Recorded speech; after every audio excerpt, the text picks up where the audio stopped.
Hey YouTube, this is Amusement Park Fan 62. Amusement parks. Now, I think we're gonna start seeing like the rebirth of more themed sections and lands than ever before. So, for the longest time, parks like Disney, Universal, and all of them was the ones doing the theming. Well, parks like a Six Flags or a Cedar Fair mostly just stuck with the rides and did very little theming as possible, except for maybe something like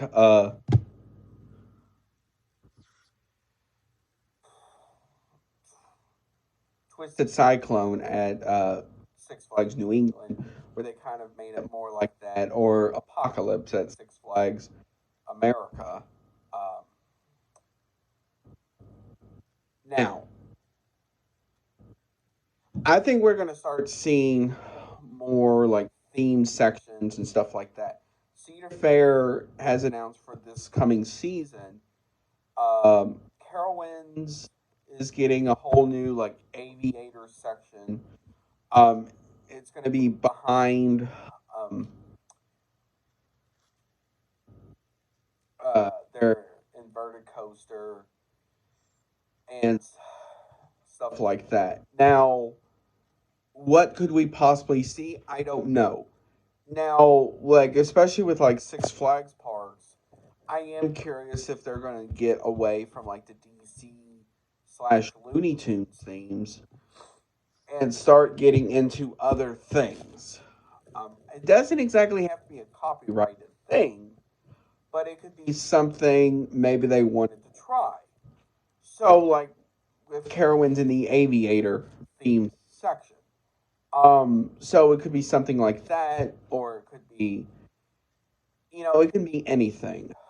Um, it's just that's going to be the interesting thing is to see what these parks do down the road with these things because it's going to be more than just leave it to the professionals like a Disney or a Universal to do that while these other parks do hardly nothing.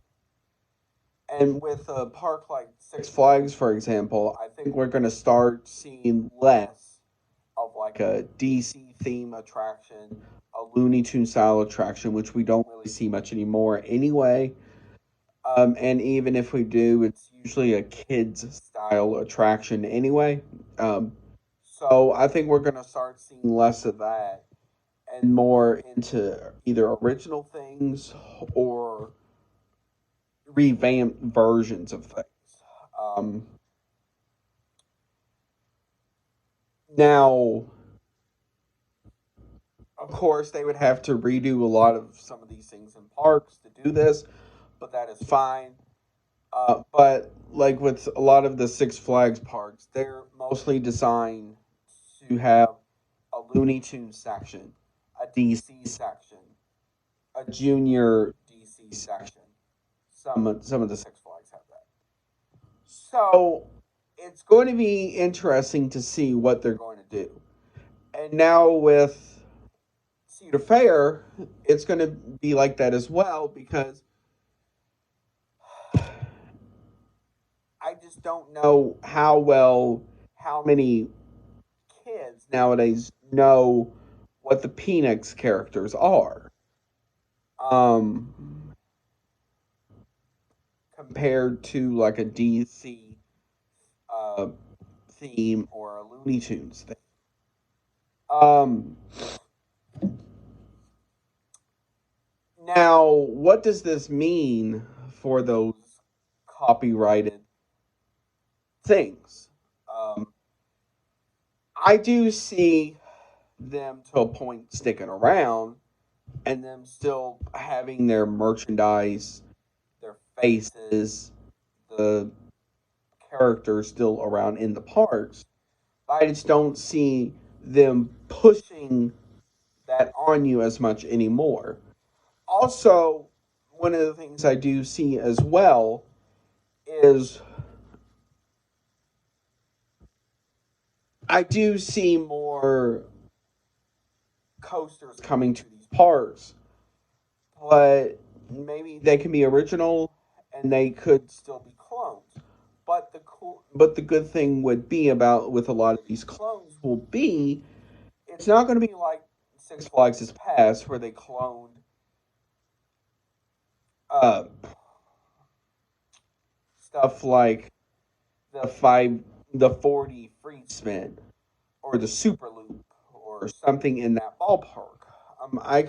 We could start seeing stuff a like Dr. Diabolical's cliffhanger at Fiesta, Texas, and stuff like that, and maybe other coasters we have not seen yet.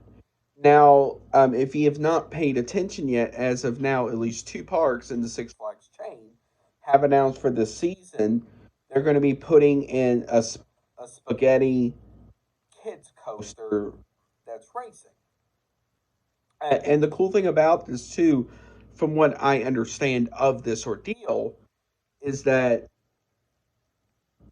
and I think a couple of the rides, at least at Fiesta, are going to have this as well, where they can program some of this track where it can do different things. So, for example, if they wanted to promote a DC film coming up, they could program it to where at night it could say, like, the Batman sponsored by whatever. Uh, Stuff like that. Or if they wanted to promote maybe an upcoming festival. So, like, the 4th of July festival or whatever that's called, they could put on that 4th of July festival sponsored by Coca Cola. You know, stuff like that.